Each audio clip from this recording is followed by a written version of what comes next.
The other day I was talking to a lady that I saw, and she was wearing a beautiful yellow raincoat. It was lined with black and white stripes, and it was quite smart and lovely.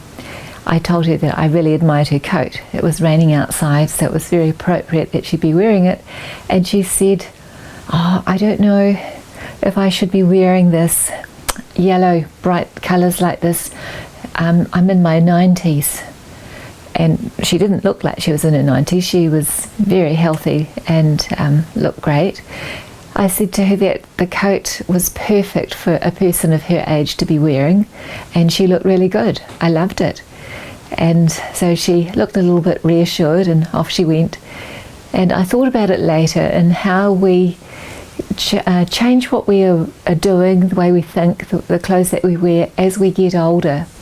We tend to rehearse the new number after we've had a birthday, and perhaps it's subconscious, but we tend to start living to an ideal that we have of someone of that age.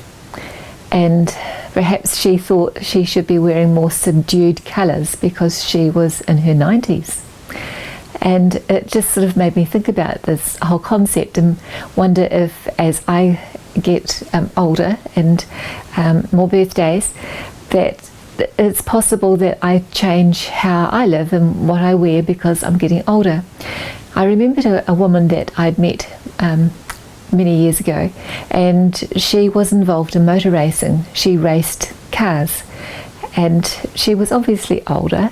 And I said to her, this must be a competitive sport, especially as you age.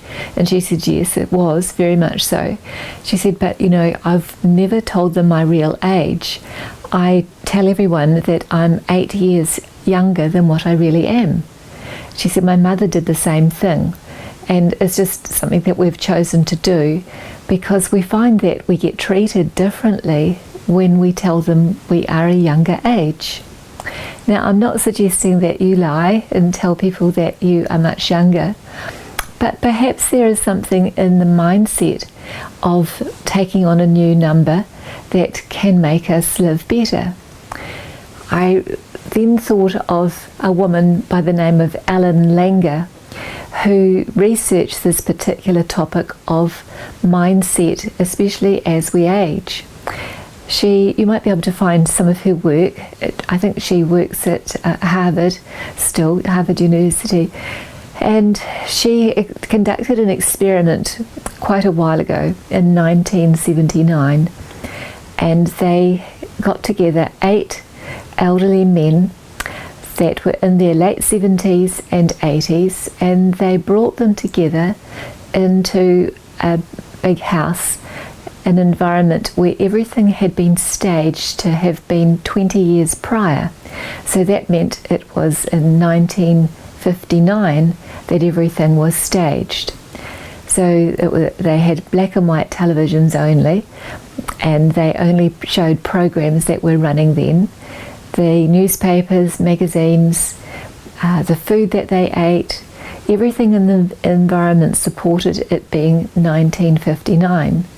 They even wore clothes from that era. They had discussions about current events for that time, and the whole environment just for that time, which turned out to be just 5 days, was in 1959.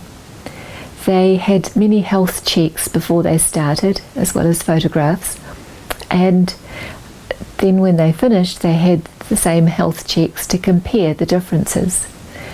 It was rather astounding. For example, their vision had improved, their hearing had improved, they walked faster, they were able to carry themselves better, the gait or the size of their steps was longer, they didn't shuffle so much, they stepped more as they were walking. They were more independent. They had a whole different outlook and feel about them.